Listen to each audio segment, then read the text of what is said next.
저는 최근에 MBC 보도 행태를 보면서 과연 MBC를 언론으로 규정하는 것이 맞냐? 이거를 언론이라고 규정하고 언론 자유를 보장하는 것이 맞냐?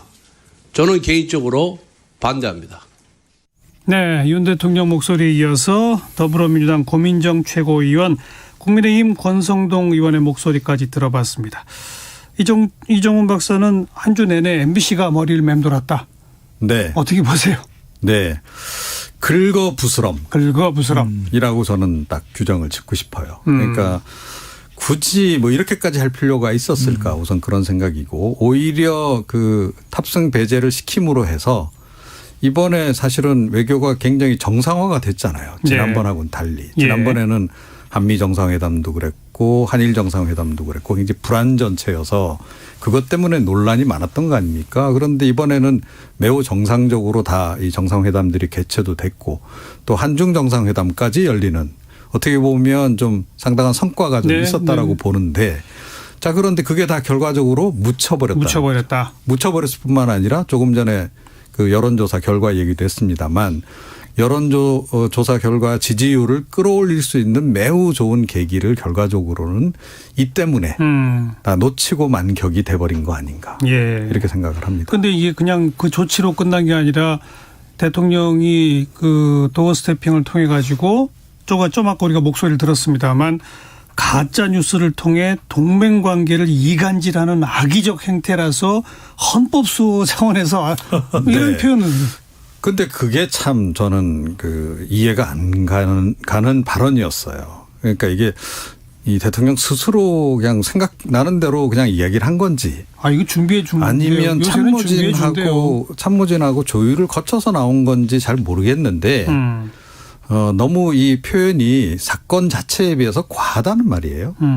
자, 우선 왜 갑자기 헌법이 등장하느냐 하는 거고, 물론 이제 이게 언론 자유를 침해하는 행위다라고 비판을 하니까 아마 헌법 얘기를 한 것 같은데, 그리고 갑자기 또 이간질이라고 하는 표현까지 등장해 버렸는데 실제로 이간질이 성공했나요? 그리고 언론 하나가 뭐 예를 들어서 뭐 보도를 잘못한 거 가지고 한미동맹이 이간질되고 흔들릴 정도 그렇게 취약한 동맹인가요? 그리고 본인이 스스로 규정을 딱 하셨잖아요. 가짜 뉴스다.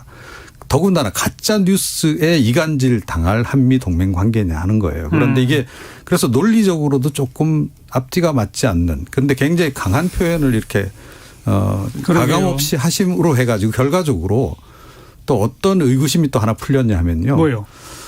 탑승을 배제시킨 당사자가 과연 누굴까? 대통령이구나. 대통령실에서 도대체 어떤 참모가 이런 말도 안 되는 아이디어를 냈을까라고 굉장히 의문이었었는데, 이거 결국 윤석열 대통령이었구나. 본인 생각이었구나라고 하는 것이 확인이 됐다라는 거예요. 배종찬 소장도 말 좀 하세요. 뭐 더 보탤 게 없습니다. 우리가 이 MBC 관련 이슈에 대해서는 제가 굳이 이슈로 꼽지 않은 이유는, 이슈로 꼽으면 꼽을수록 더 국민들은 두통이 커질 수밖에 없는 상태고, 이른바 평론의 대동단결이라는 이야기가 나온 게 다른 의견일 수가 없는 것이거든요. 왜냐하면은 이 50년 이전에 2차 대전에 사실상 미국 대통령 리더십의 사실상 중심에 서 있었던 루즈벨트 대통령이 가장 먼저 내걸었던 자유가 표현의 자유입니다. 프리덤 오브 익스프레션인데, 윤석열 대통령이 그렇게 자유를 많이 이야기하고, 헌법 정신은 윤석열 대통령이 단골 용어죠. 그러니까 헌법의 제일 가치가 뭡니까? 표현의 자유입니다. 표현의 자유예요. 그러니까 이건 가장 지금 MBC와 충돌하고 있는 데서의 최대 수혜자는 MBC입니다. 국민들은 그러면 MBC에 더 무게를 싣게 돼 있어요. 왜 그러냐면은 뭐 중도층이나 MZ세대가 대통령의 지지로 유입이 되지 않는 것은 뭐 다른 이유가 있다 하더라도 김건희 여사 관련된 이슈, 뭐 이태원 참사, 그런데 실제 우리가 유권자도 그렇고 조사 응답자의 직업 계층에서 가장 많은 게 화이트 칼라, 블루 칼라입니다. 화이트 칼라, 블루 칼라는 윤석열 대통령을 좀처럼 지지하지 않는 직업 계층이거든요. 그런데 이들의 규모가 이 유권자의 분포 비율이 한 47% 내외 됩니다. 화이트 칼라와 블루 칼라가 합하면 노동자 근로자들인데 빼면 나머지는 뭐 가정주부, 그러니까요. 노년층 거의 뭐 이런 50%에 육박하는데 예. 이들은 이 표현의 자유를 건드리면 절대 지지 않아요.